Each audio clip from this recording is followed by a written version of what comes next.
The battle to gain control of Castlebar was to be the first real test of the hastily assembled and ill-equipped Irish army, an army of 700 or perhaps 800 raggedly dressed, hard-pressed peasant farmers, backboned by about 700 of the 1,000 French regulars who had landed at Killala. In the field, they would be no match at all for the crack British regiments, but tactically, as they now marched on Castlebar, they had already brilliantly outwitted the English commanders and were being urged into a frenzy by their own leaders and by rebel priests. The manoeuvre which had given the French and Irish the key element of surprise was a forced march across the bogs of Mayo, and the French leader General Humbert and his assistant Colonel Teeling couldn't have been more pleased as they raced to the top of Slievnagark Hill just outside Castlebar to see the British hastily rearranging their lines. The English under Lake and Hutchinson had expected the rebel army to come marching up the main Foxford Road and had taken up a very strong position on Sion Hill. But Humbert, the seller of goat skins from the Vosges Mountains, who had risen to become one of France's great generals, had stolen a march on them, pushing his army along a goat path through the bogs and morasses, and he now prepared to hurl his troops at the English. Simultaneous volley! All guns! On my order! Fire!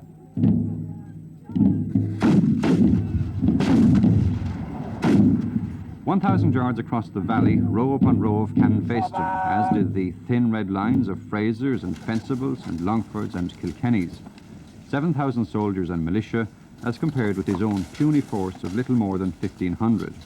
But Humbert was hell-bent on glory, and he bellowed the order to advance, flinging his Irish troops down the hill into a murderous hail of cannon fire. At first they stumbled and faltered, but astonishingly for men with no real battle experience, they pressed on, even when they came under volley after volley of grape shot.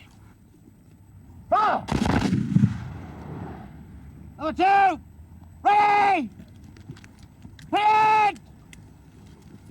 Fire! Number 1, recover. Recover! Fire! Prison! Tuck in, tuck well in, tuck well in. Fire! And eventually the thin red line broke. At first, the kilted Frasers, and then the others, the Kilkennys and the Longfords, and even the Royal Irish Artillery abandoning their guns. The battle became a rout and was later to be immortalised as the Races of Castlebar. And as the cameras rolled, catching every last pair of fleeting heels, or the groans of the wounded on the ground, the general verdict on the hillside was that the 1981 version of the Races of Castlebar was quite magnificent. Italian, we'll fire!